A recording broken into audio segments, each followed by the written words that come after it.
Welcome. This is 8th lecture on group theory and today I am going to discuss about representation theory of finite group.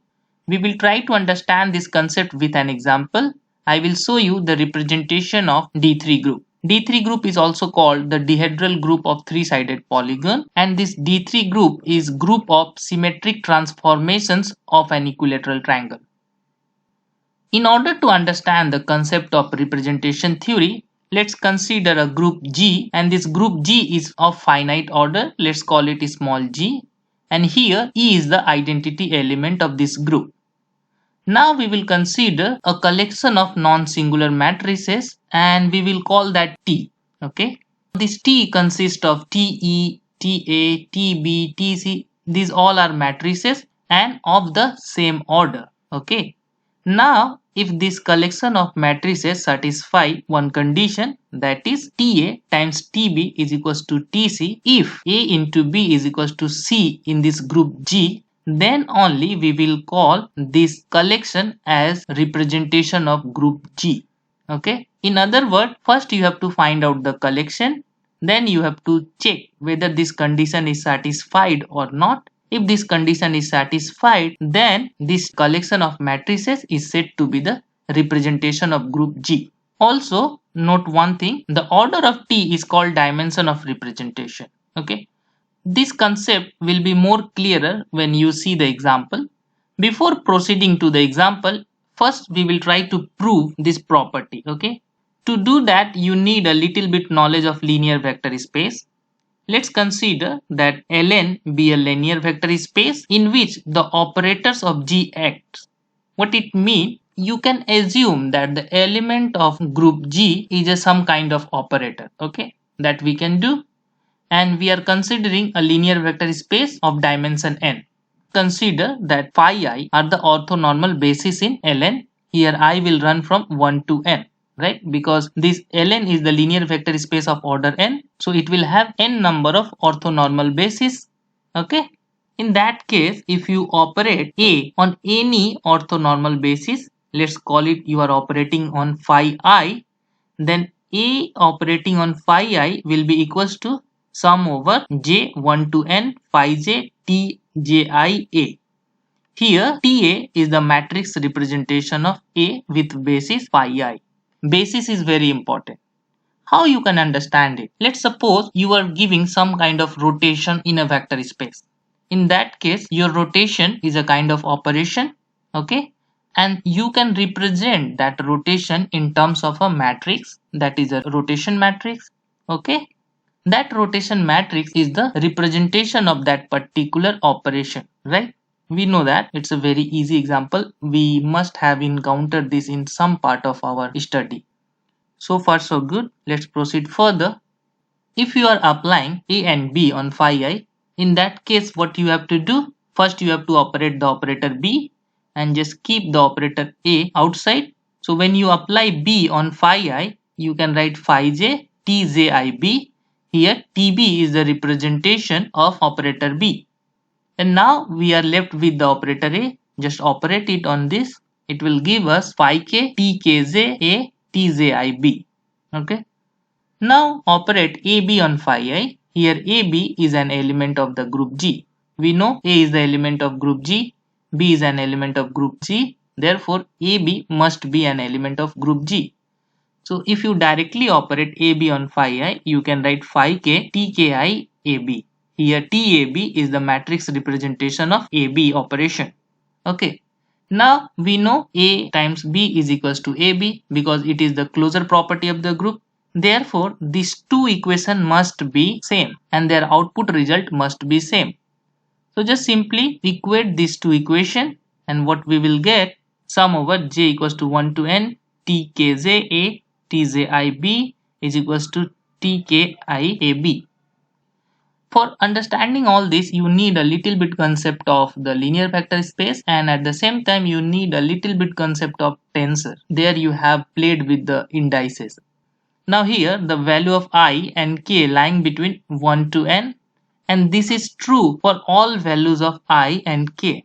Therefore, what is this? This is the element of product of two matrices. Okay. So from here we can simply write TA times TB is equals to TAB. We have proved the condition. Now after looking at this condition, you may be thinking that we can call this T, the collection of matrices, as a group. But this is not true because sometimes the elements in the matrices are not distinct. To understand this, there are two categories of representation. We will call that faithful and unfaithful. So what is faithful representation? Suppose that all the matrices in the collection T are distinct. In that case, what will happen? There must be one-to-one correspondence between the element of group G and the matrices of T, right? Because if you have a 6 element in group G, if you have 6 element in the matrices and all are the distinct, that means there are one-to-one correspondence. And we have seen in the lecture of isomorphism, if there is one-to-one correspondence, in such case we will call the group G and T are isomorphic to each other. And if this condition is satisfied, then we will say the representation T is the faithful representation of group G.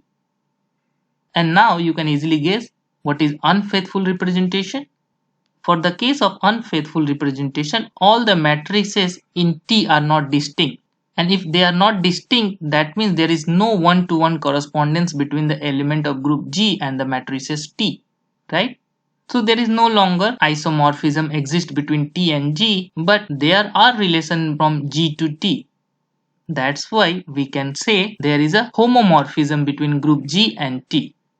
And in such case, the representation T is called unfaithful representation. Okay? Let's see some properties of representation and we will try to prove that properties. The first property is identity element of group will be represented by unit matrix of appropriate order. What it means, if you are using the matrix representation of a group, then identity element will be always mapped to the unit matrix. Okay, let's try to prove it.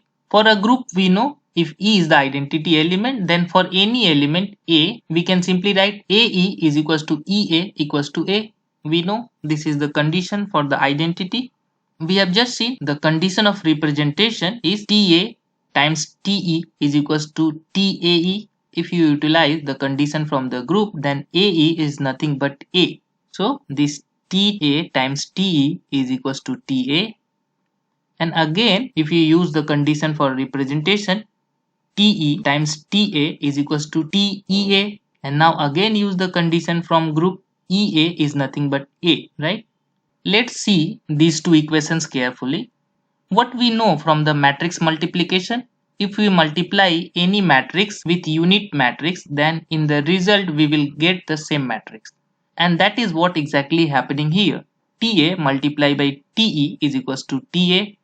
And TE multiplied by TA is equals to TA. And this will be true only if TE will be the unit matrix. Okay, so this is the first property. The second property is the matrix representing inverse of an element is equals to the inverse of the matrix representing the element. How we can prove it? We know for a group A inverse is equals to E. That is, A multiplied by its inverse will be identity element. A inverse is equals to E. And from the condition of representation, we know TA times TA inverse is equals to TA inverse. And we have just seen that A inverse is E. So just replace A inverse by E. Now look at this equation carefully. We have just seen from the first property, TE is nothing but unit matrix, right? And now if you remember the multiplication conditions in matrix, if you multiply any matrix with its inverse, then the result will be unit matrix, right? So from that logic, TA inverse must be equals to TA inverse. Okay, so these two properties are very important for the representation theory. Now let's see the example so that it will be clear to us. So far we have seen the definition, conditions, property, it all will be clear to us. As I said earlier, we will see the example of symmetry group of equilateral triangle, D3 group. D3 group consists of 6 elements and these all are the symmetric transformation of the equilateral triangle.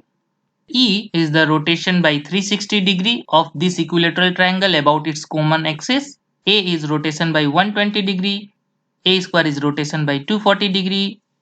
B is reflection about the line 16. AB is the reflection about the line 35 and BA is the reflection about line 24. This group I have discussed in detail in my previous lectures. You can watch that. Now we will try to see its matrix representation. How we can proceed for the matrix representation? As I said that first three elements is representing the rotation of this triangle and later three elements representing the reflection of this triangle about some axis. Okay. You must have encountered the rotation matrix and reflection matrix in some point of your studies. So if you consider that x-axis is along this, y-axis is along this, and 0 is kind of center, then you can easily write the matrix for the reflection as well as the rotation. The matrix for the rotation will be look like this. We will say it Rk. Here k will be 1 to 3.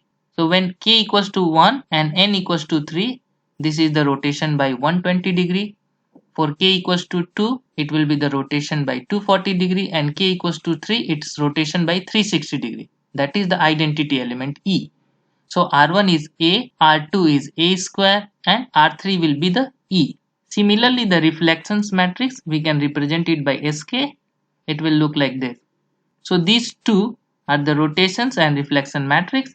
So if you expand in terms of K, then you can simply write T as R1, R2, R3, S1, S2, S3.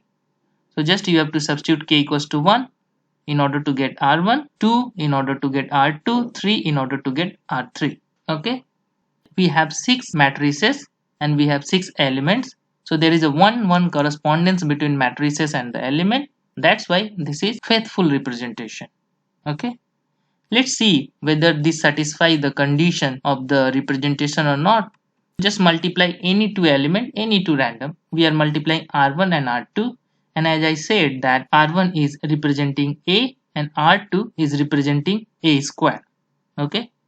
So K equals to 1, N equals to 3. We will get R1 as this. K equals to 2, N equals to 3. So R2 is this. Just multiply it. We all know the matrix multiplication. We will get this kind of term. Here we need to use cos A plus B identity. So this is nothing but cos A plus B means cos 2 pi by 3 plus 4 pi by 3. Similarly, this is sin A plus B identity. This is sin A plus B identity. This is cos A plus B identity. So if you utilize that identities, you will get cos 2 pi minus sin 2 pi, sin 2 pi, cos 2 pi. And this is nothing but R3. Okay. And for this group, we all know A times A square is equals to E. And corresponding in representation, we got R1 times R2 is equals to R3. And we know R1 is representing A, R2 is representing A square, and R3 is representing E. So here we have just satisfied the condition for the representation. Again look, this R3. What is this R3? Cos 2 pi. Cos 2 pi is 1. Sin 2 pi is 0. So this matrix is nothing but 1, 0, 0, 1. That is unit matrix, and R3 is representing the E. So that is the first property of the representation. And for the second property, you can easily look. We know inverse of A is A square. And if you try to solve this relation, then you will find out that R2 is the inverse of R1. So this is the second property.